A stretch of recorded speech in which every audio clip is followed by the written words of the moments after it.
नमस्कार दोस्तों, जय माता दी। या देवी सर्वभूतेषु माँ कालरात्रिरूपेण संस्थिता नमस्तस्यै नमस्तस्यै नमस्तस्यै नमो नमः।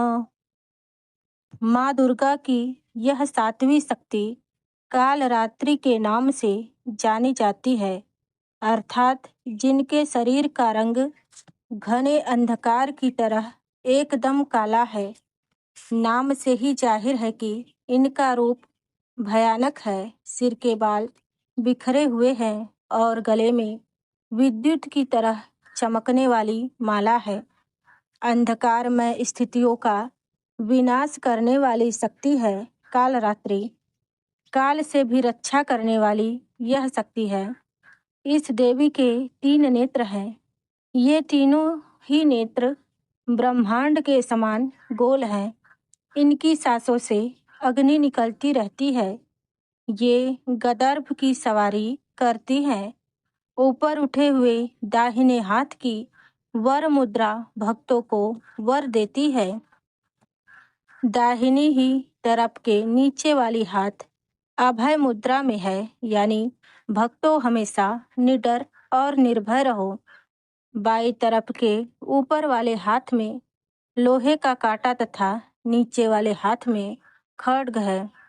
इनका रूप भले ही भयंकर हो, लेकिन ये सदैव शुभ फल देने वाली माँ है, इसलिए ये शुभंकरी कहलाई। अर्थात इनसे भक्तों को किसी भी प्रकार से भयभीत या आतंकित होने की कतई आवश्यकता नहीं है।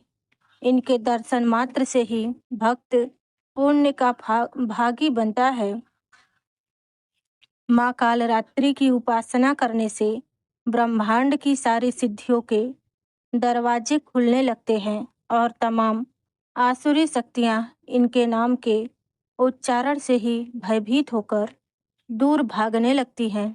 इसलिए दानव, दैत्य, राक्षस और भूत प्रेत इनके स्मरण मात्र से ही भाग जाते हैं।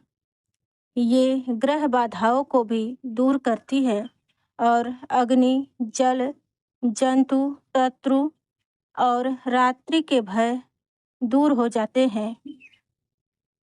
माँ कालरात्रि की कृपा से समस्त भय का नाश होता है। अब आइए सुनते हैं माँ कालरात्रि की पौराणिक कथा।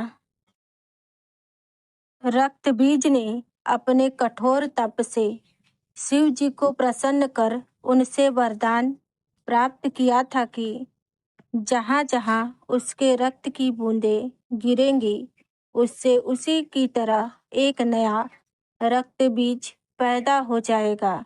इसलिए युद्ध में जब भी देवता उस पर प्रहार करते, उसके रक्त की बूंद से नए रक्त बीज दैत्य का जन्म हो जाता।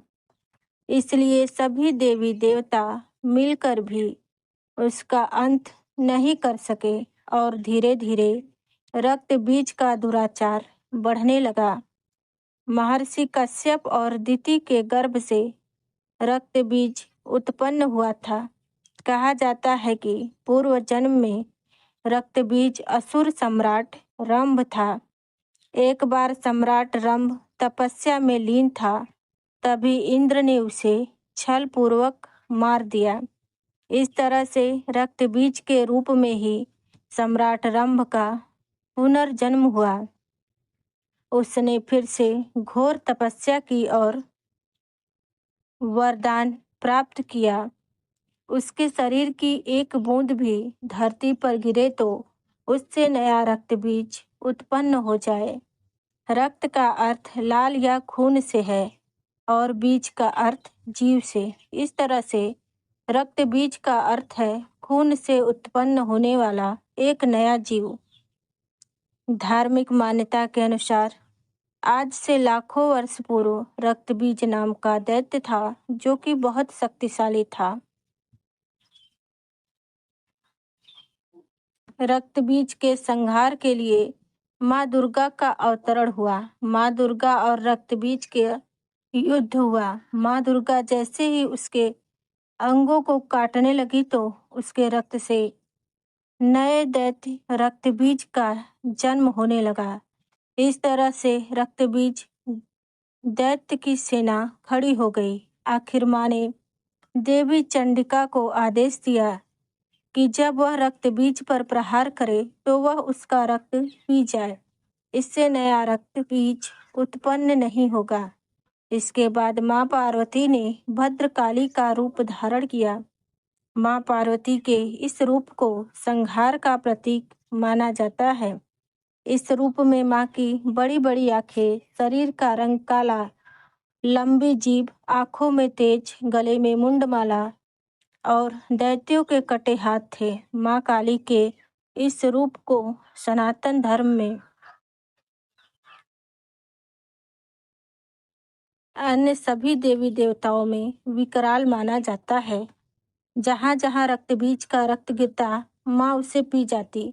इससे नया दैत्य उत्पन्न नहीं हो पाता।